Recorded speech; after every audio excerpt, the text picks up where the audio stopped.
Hello, Internet!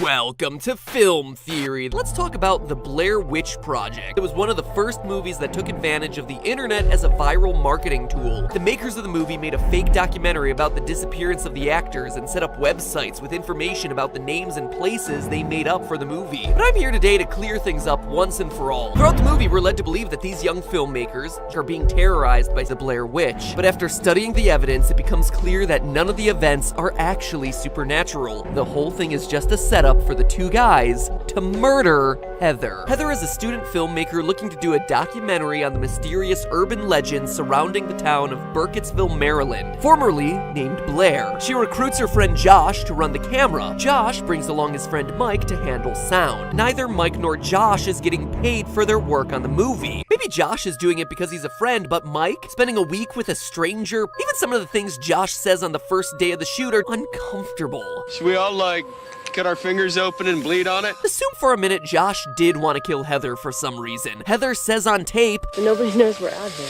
So this project definitely gives him the opportunity, and in order to pull it off without getting caught, he enlists Mike for help. First, Heather is the one who plans the whole excursion, and based off Mike's admission that the map looks like Greek to him, we would expect Heather to be leading the way. But in almost every shot, Mike and Josh are walking ahead of her, guiding the group as if they already know where they're going. A huge chunk in the middle of the movie is dedicated to arguing over their map. However, if you track the chain of events in the map handoffs, you see that something here is definitely not right. The group has successfully filmed at their two desired locations and are headed back to the car. Heather begins to use the map to guide them along the shortest possible route back to where they parked. However, Mike and Josh start to cause a commotion over nothing looking the same as when they first hiked out. As Heather correctly explains, "That was the most direct way to hit our two locations. Now this is the most direct way back to the car." and it makes logical sense. It's simple geometry. According to Heather, they're about 2 hours away from the car, and she remains confident that they can get there. Yet it's the guys who are unsatisfied, outright refusing to walk. Josh then demands to see the map. The next morning, the map has gone missing, with Heather convinced that she gave it to Josh, saying it over and over. Josh, of course, denies it, and yet, based on the footage we saw from the night before, Josh was the most likely person to last have it based on him demanding to see it over and over. With the map gone, tensions are obviously high, and despite Heather trying to get them to continue moving in the direction they were headed, it's Mike who determines which way they'll walk. Jump forward a few minutes, and we have Mike revealing that he kicked the map into the creek. It was useless! I kicked that into the creek! It's the logistics of this that are really telling. Mike is not the map guy. As we hear repeatedly through the movie, it's Heather who keeps the map in her back pocket at all times. So there are only two ways he could have gotten the map. One, stolen it from Heather's back pocket in the middle of the night where she keeps it, or two, gotten it from Josh after he knowingly kept it during the last map check. Option one comes with a bunch of implications we'll talk about in a minute, and option two would mean that Heather was right. The map was in Josh's possession, and Josh is just lying to her face about it. It also means that Josh is complicit in losing the map. But there are two last huge details from this section before we move on. As soon as the map goes missing, Heather demands the compass. Who has the compass? Mike! And before Heather can hold on to it, Josh immediately demands it away from her. Their only other navigational tool is constantly controlled by the two guys. The three had also decided to just head south, following the creek until they hit something. And yet, despite everyone agreeing to this plan that surely would work at a certain point, at 42:22 in the movie, the guys just stop and alter course. Heather asks why they've changed up the plan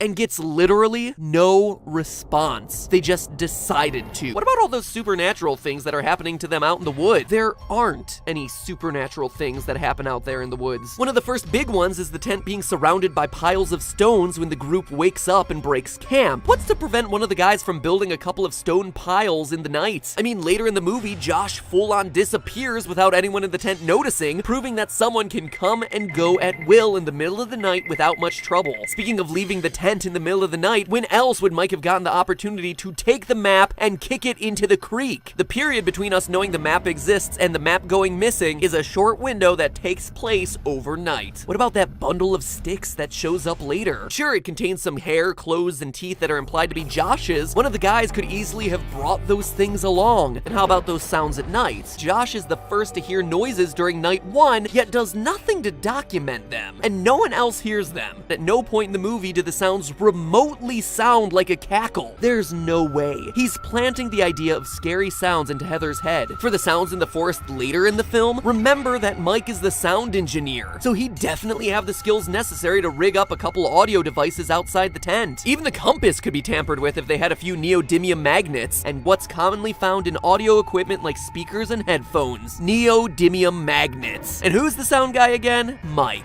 the guy holding the compass. Again, Heather is suspicious of their behavior. There are probably some skeptics out there who don't believe that Josh and Mike killed Heather. And for you, I turn to the most damning evidence of all, the ending. Josh goes missing, and a few nights later, Heather and Mike hear Josh's screams deep into the woods. Mike, who earlier has shown himself to avoid chasing after noises in the dark and has the strongest self-preservation instinct, leads the charge out of the tent, pushing Heather to hurry up and follow him. In the pitch black of the woods, it's Mike who sees the house, and then a few seconds later goes inside. When Heather shows some trepidation about going inside, he yells at her, Come on, in the house. Once inside, he hears Josh's cries, and Mike loudly shouts that he's headed upstairs to find him, with Heather shortly behind. At the top of the steps, he stands there waiting. It's only once Heather is upstairs that Mike quickly changes his mind, determining that the sounds he's hearing are apparently from the basement and not the second floor, loudly shouts out again that he's coming down the stairs, then rushes down, this time without waiting for Heather. This is all happening in a completely dark house that Mike has allegedly never seen before, yet he finds the cellar staircase easily. We see Mike go down into the basement, and then the handheld camera is dropped, as most people assume Mike is attacked by the witch. From there, Heather catches up, sees Mike standing in the corner,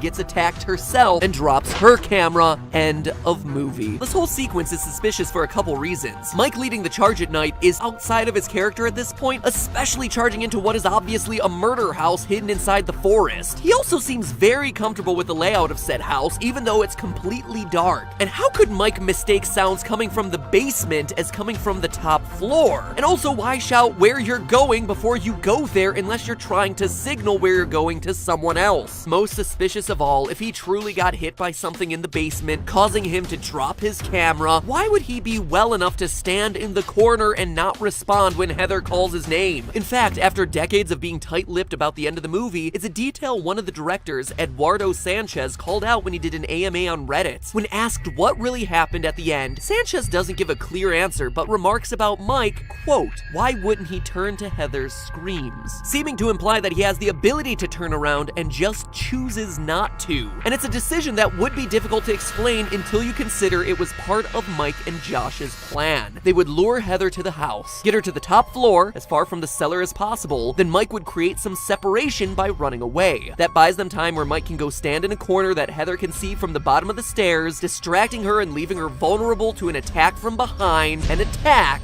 by Josh. The Blair Witch was an excuse for two young men to team up, scare, and eventually kill a girl and be thought dead, giving them the perfect escape for the perfect plan. But hey, that's just a theory. A film theory.